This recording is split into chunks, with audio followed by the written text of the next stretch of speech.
It's your boy Ngun in the house, back with another bang on video. But ladies and gentlemen, we've got some really interesting transfer news, and of course, the very latest Arsenal news for you guys. A big and huge update of Thomas Partey by AFC Bell himself, and also we're going to talk about Christian Eriksen, Frank Kessie, and a big fight between Mesut Ozil and Piers Morgan. Yes, there is a big showdown on Twitter, and also, of course, even Good Morning Britain. It is not good at all. It's been really a big battle between Piers Morgan and Mesut Ozil that has erupted. Everything will be discussed in this video. So watch the video till the end. And if you seek daily Arsenal content, best place to be. So the first news that we've got here is Christian Eriksen. Now he posted a cryptic message following the 3-1 win against Bologna after he yet again started from the bench. Now we all know that he has been heavily linked to Arsenal, especially a switch away from Inter Milan. That is what we know. So he took to Facebook where he posted a picture of himself in Inter training gear, and the caption was "alone." Now, why would he do that? Oh yes, those are the signs. Those are the telling signs that the player sends to a lot of the other clubs that are interested, and that is happening before the January transfer window. Christian Eriksen, why are you alone, bro? But anyways, that's not my point of view.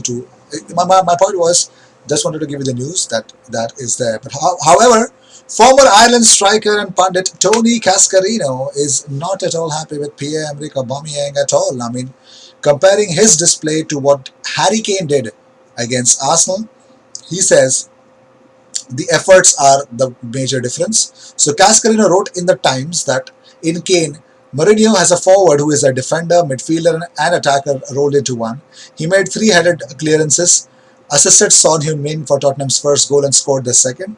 Compare this with Aubameyang, who offered nothing defensively for his team, did not create a single chance and mustered just two shots, both of which were off target. Aubameyang is offering so little to this team. He spent most of the match sat between the Tottenham centre halves, giving them little trouble with his predictable movement. I would not have blamed Mikel Arteta had the Arsenal manager taken him off. On last night's evidence, there is only one player I'd want in my side, and I'm pretty much sure Tony wants Kane. Well, okay, I don't want to talk more about it. But moving on, well, the agent of Pierre-Emerick Aubameyang has fired back at critics of Aubameyang. Now, we all know that the club captain is failing to score on a regular basis this season, and that has not happened in his career ever. But his agent Kwaku Mensah took to Instagram with a picture of Arsenal's weak attacking stats as they were shown on live television. In a clear sting at Mikel Arteta, he wrote, "If you create chances," this is what he posted in his Instagram stories. The season stats about where Arsenal stands: 17th in goals, 18th in shots on target, and 20th in chances created. Arsenal, they are definitely suffering. Well, David Ornstein has confirmed the Dominic Szoboszlai thing. He confirms that he actually tweeted out, if Dominic Szoboszlai is to leave Salzburg in January via 25 million euros release clause, he has to serve notice by next Tuesday. Bids made must land by euros, I guess, be paid within fortnight, and there's a 20% salon applying to whole future fee, not just profit. So 20% salon fee. And no shortage of admirers at all, according to David Ornstein. That's what he said in his podcast as well. So, however, let's give you a big update on Thomas Partey's future, because AFC Bell tweeted out, circles close to the event attribute the injury of Thomas Partey in the same previous position to the misfortune. The player was not complaining of any pain, and the medical team was keen to follow the protocol carefully to prevent the occurrence of unfortunate consequences. But God forbid, and what he wanted to do, the player will soon undergo a resonance scan. So an MRI scan is really onto the mark, and yes, AFC Bell also confirms it that the issue is persistent in his thigh region. Well, let's talk about it. There was a lot of Arsenal fans who were actually awaiting confirmation of the Burnley tickets. There was not any email arrived yet, but yesterday it is confirmed that the email tickets have started to arrive. So yes, these are the costs that you can see. on the screen. However, Arsenal legend Kenny Sansom has been diagnosed with a form of dementia. Crystal Palace have announced. Now, Kenny Sansom, former England and Arsenal defender, is diagnosed with Wernicke-Korsakoff syndrome. Get well soon, bro. No, that's not what you're supposed to say. Okay. We wish you. We pray for you, man. We pray for you, Kenny. Well, moving on, let's talk about the big fight, the big fight between Mesut Ozil and Piers Morgan. It's a big battle going on. So what has happened is, of course, we can say Mesut Ozil actually, there was a there's a tweet that Mesut Ozil posted out that Piers Morgan posted out that real Arsenal fans aren't behind you. You are our Paul Pogba, massively overpaid, massively underperforming, and shockingly overinflated sense of your own importance. Hashtag truth.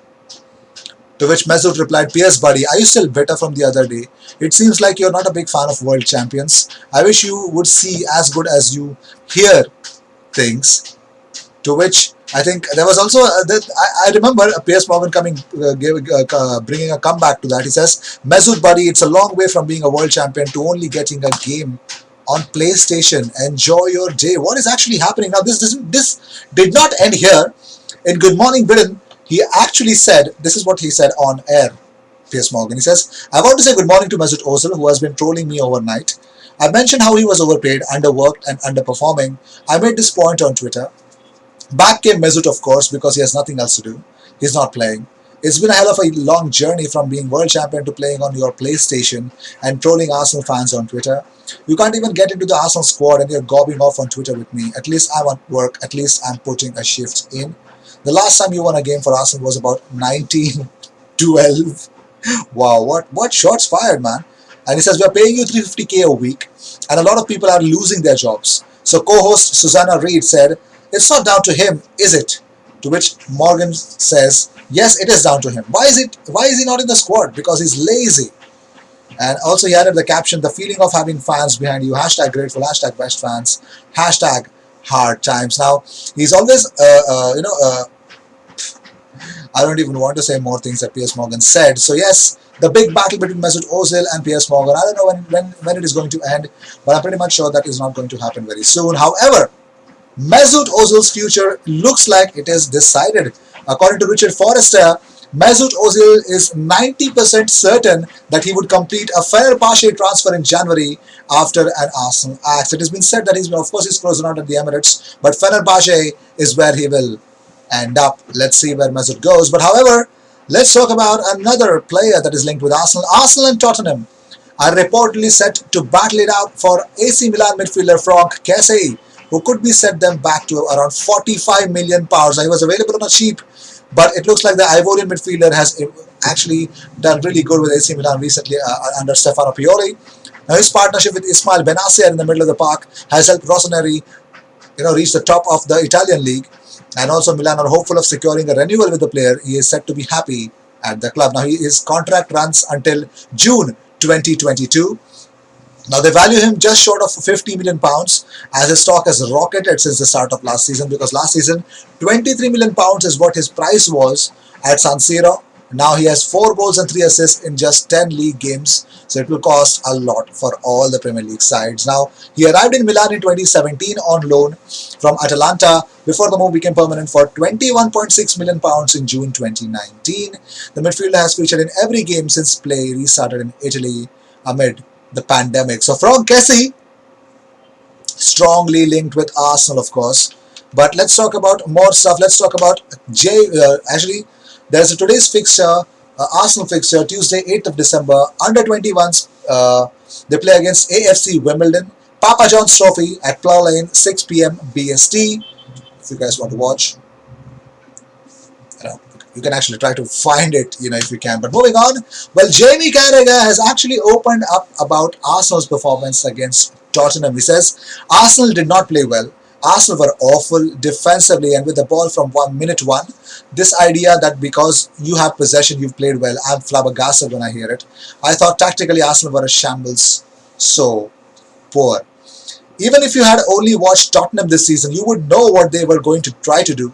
It's almost like this Arsenal team and Mikel Arteta had been transported into this game from the moon, and they did not know who Mourinho was and had never seen Tottenham play. Now, I understand why he's saying that, because There was no, Arsenal could have played much better, much better. But yes, it looks like they did not even pay attention to what Arteta was saying, or rather, Arteta was not even paying attention, or he has not seen any videos about Tottenham playing. However, these were the news of the day. I hope you enjoyed whatever came of all the views and news and everything about Arsenal comes platform every single day twice. So what you have to do is subscribe and hit that bell icon. I will see you in the next one. And don't forget to be a part of our live. Cheers.